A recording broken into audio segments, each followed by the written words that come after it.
olok-olok misalnya, ya projo itu artinya pro judi online. Kan itu datang dari kecerdasan sekaligus kecerdikan netizen untuk mendorong kasus ini supaya tidak dipeti eskan. Saat ini sedang dalam tatapan tajam dari mata netizen.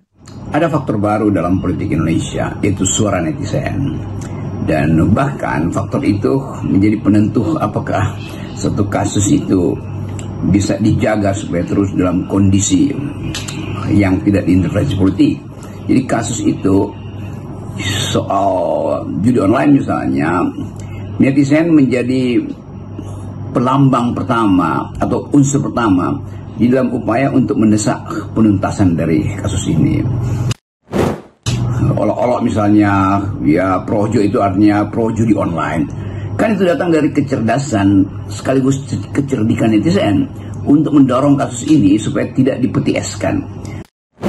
Jadi terlihat bahwa Indonesia yang sebetulnya punya harapan bagus tentang penegakan hukum kalau ada situasi yang memungkinkan suara itu diucapkan tanpa perlu dihalangi. Bayangkan misalnya kalau zaman Pak Jokowi itu suara netizen semacam ini udah lama dibully lagi oleh hoaxernya.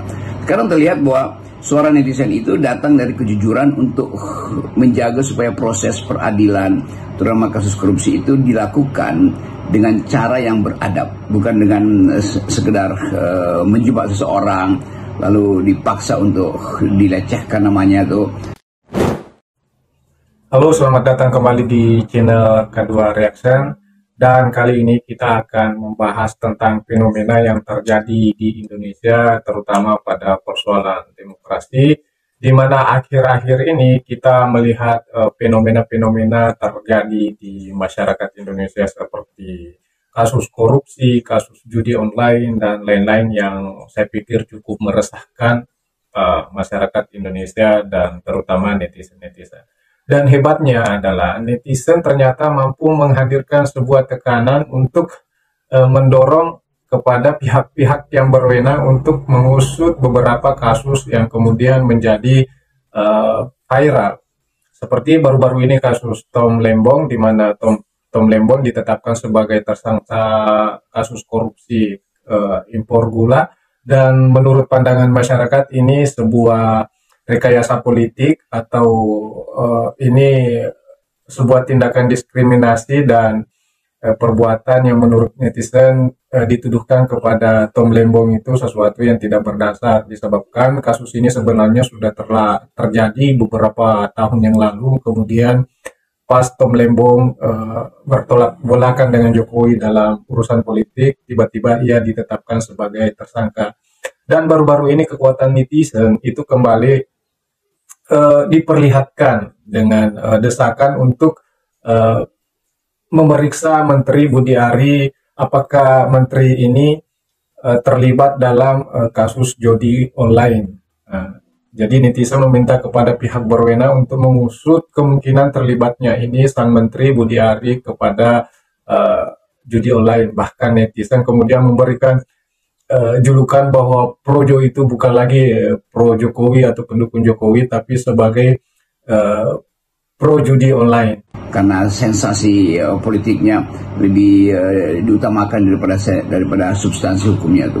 Kasus Thomas Lembong, kasus Menteri Budi yang sekarang jadi sasaran evaluasi netizen terhadap Thomas Lembong, yang terjadi justru netizen memberi semacam sentimen positif bahwa beliau, Thomas Lembong, adalah hasil dari konspirasi politik. Sementara pada Menteri Budi sentimennya negatif tuh. Karena itu reaksinya juga berbeda.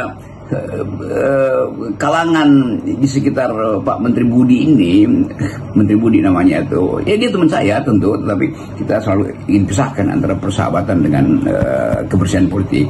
Jadi netizen justru mengintai bahwa projo ini memang terlibat dari awal, dan itu yang kemudian diindikasikan lewat berbagai macam sinisme di media sosial.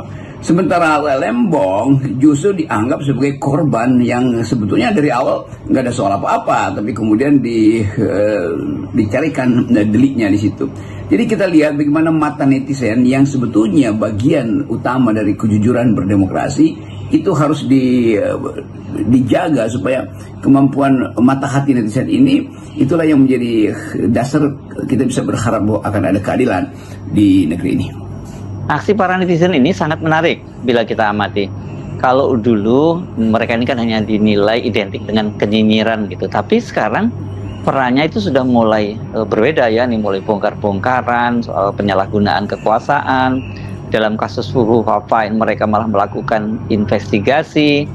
Dalam kasus judol mereka itu membantu publik mendapatkan informasi tentang peta siapa yang terlibat dalam permainan judol ini, termasuk mereka yang berada di birokrasi pemerintahan dan juga kekuasaan.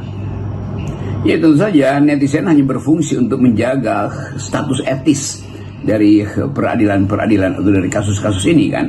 Tetapi investigasi yang sifatnya investigasi kriminal tentu adalah hak dari kejaksaan atau kepolisian atau KPK bahkan tuh, bahwa Pak Budi ini menteri itu menggantikan menteri sebelumnya Pak Nasdem ini, Pak siapa namanya Pak yang dari Nasdem. Jadi mungkin sekali ini petah yang udah berlangsung lama, dan tentu di belakang perjudian online selalu ada pengaman modal, pengaman politik maupun pengamanan aparat, kan itu konstruksinya begitu. Tapi biarkan itu menjadi aktivitas penelitian, reserse atau penyelidikan tuh. Yang menjadi poin kita hari ini adalah fungsi dari netizen di dalam mendorong dan mengawasi proses penyidikan itu. Apakah misalnya judi online ini bandarnya itu direstui oleh kekuasaan? Berapa banyak misalnya diduga aparat di dalam Kementerian Informasi ini yang terlibat? Kan ini baru ada berapa, 11 atau... Tentu ini adalah jaringan yang lebih luas yang kita tahu sebetulnya, atau kita tidak boleh menduga sesuatu yang sebelum dia dibuktikan secara hukum. Yang boleh kita duga adalah suara netizen ini sudah mendahului proses peradilan, dan suara netizen walaupun itu disebut sebagai street justice, keadilan jalanan, tetapi dia fungsional untuk menimbulkan semacam keseriusan dalam menangani kasus judi online ini. Kita bisa bayangkan bahwa si menteri ini sebetulnya nanam kepentingan di situ. Bahkan mungkin ya mendekat-dekat di dalam dinasti Jokowi, pasti ada bagian juga yang dapat keuntungan dari situ kan. Kalau kita bicara political economy of judi online ini, tentu di dalamnya ada jaringan kekuasaan, dan kepentingan kekuasaan tentu dikaitkan dengan operasi politik kan. Semua itu yang kita maksud sebagai proses rumit yang mudah diurai sebetulnya, walaupun jaring laba-laba di judi online itu dengan mudah kita duga tuh di intinya siapa, jaring pertama siapa, laba-labanya siapa, yang dijerat siapa, atau nyamuknya siapa. Kan itu masalah yang sangat mudah untuk dipetakan.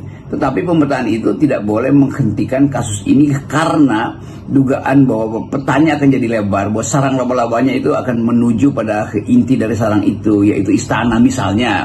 Kan harus begitu kita menduga proses-proses hukum yang ada di negeri ini hari ini, bahwa di dalam proses hukum di ujungnya pasti ada tukar tambah politik.